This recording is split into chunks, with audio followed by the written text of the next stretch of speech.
হরে কৃষ্ণ।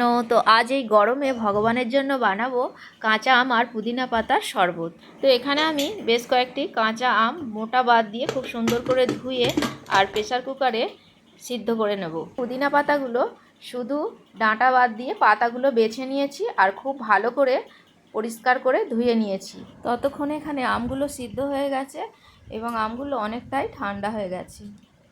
আর এই আম থেকে আমের শাঁসগুলো আমি চামচের সাহায্যে বের করে নেব।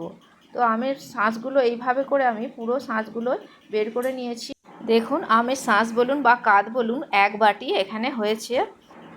এখন মিক্সারের মধ্যে আমি পুরো পুদিনা পাতাটা দিয়ে দিলাম আর এর সঙ্গে দিয়েছি 2টো কাঁচা লঙ্কা। আপনারা ঝালটা স্বাদ মতন দিয়ে দেবেন। আর এখানে আমি আমের কাঁধটা পুরোটাই দিয়ে দেব আর অল্প পরিমাণ জল দিয়ে এটা বেশ ভালো করে একটা মিহি পেস্ট বানিয়ে নেব। এখানে আমি আম পুদিনার শরবতটা একটু বেশি পরিমাণেই করছি, কেন কি এটা ফ্রিজে স্টোর করে রেখে দেব। এই আম পুদিনার শরবতটা গরমে খুবই উপকারী আর সব সময় করা হয়ে ওঠে না। তো সেই হিসেবে যদি এইভাবে করে বানিয়ে রেখে দেওয়া হয় খুবই সুবিধা হয়। দেখুন পেস্টটা খুব সুন্দরভাবে মিহি করে বানিয়ে নিয়েছি। এই পেস্টটা ছাঁকতে লাগবে না, একদম মিহি পেস্ট হয়েছে। তো এখন আমি কড়ার মধ্যে দিয়ে দিলাম 1 বাটি ভর্তি করে চিনি আর এর মধ্যে আমি দিয়েছি ওই বাটির হাফ বাটি পরিমাণ জল। জলের মধ্যে চিনিটা গুলে গেছে আর চিনিটা বেশ ফুটে উঠেছে। তো এর মধ্যে আমি এখন আগে থেকে পেস্ট করে রাখা আম পুদিনাটা দিয়ে দেব। আমি এখানে চিনি দিয়েছি, আপনারা চাইলে মিষ্টিও দিতে পারেন আর মিষ্টির পরিমাণটা আপনাদের পছন্দ অনুযায়ী দিয়ে দিতে পারেন। তবে আমি এখানে 1 বাটি দিয়েছি, এতেই একদম ঠিক হয়েছে। আর এই আম পুদিনার শরবত একটু টক ঝাল মিষ্টি হলে বেশ ভালো লাগে।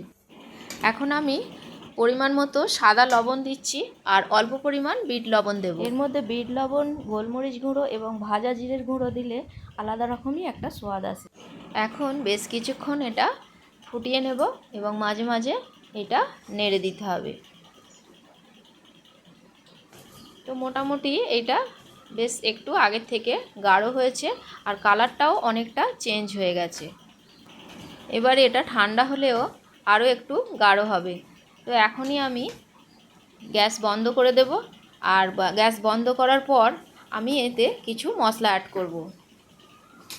তো এখন এর মধ্যে আমি দিয়ে দেব অল্প পরিমাণ বিট লবণ আর 1 চামচ গোলমরিচের গুঁড়ো আর এর মধ্যে দেব শুকনো খোলায় ভাজা জিরের গুঁড়ো 2 চামচ এবং সব শেষে দেব একটি পাতিলেবুর রস।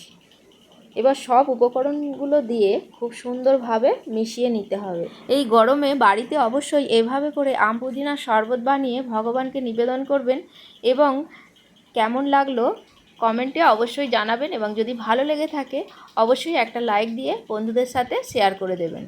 তো এখনও আম পুদিনার শরবত পুরোপুরি রেডি হয়নি, তো এখনও কিছুটা বাকি আছে।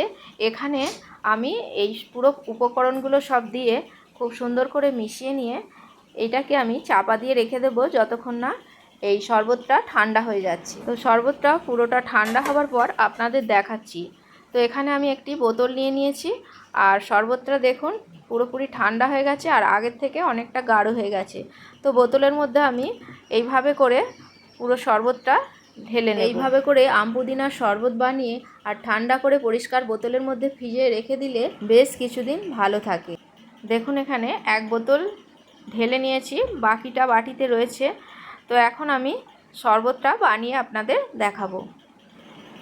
তো আসুন শরবতটা বানানো যাক। তো এখানে আমি একটি কাঁচের গ্লাস নিয়ে নিয়েছি আর এর মধ্যে আমি অল্প পরিমাণ এই শরবতটা দেব আর বাকিটা জল দেবো। এবার যেরকম পছন্দ করবেন সেরকম স্বাদ অনুযায়ী এই শরবতটা ব্যবহার করবেন। তো এখানে আমি 1 ভাগ শরবত দিয়েছি আর 3 ভাগ দেব জল। এখন শরবতটা রেডি হয়ে গেছে আর এর মধ্যে বেশ কিছুটা বরফ দিয়ে দেব আর তুলসী পত্র দিয়ে ভগবানকে ভোগ নিবেদন করব। ফিরে আসছি পরের ভিডিওয়। কেমন লাগলো কমেন্টে জানাবেন এবং অবশ্যই ভগবানকে এই গরমে আম পুদিনার শরবত করে ভোগ নিবেদন করবেন। হরে কৃষ্ণ, হরি বল।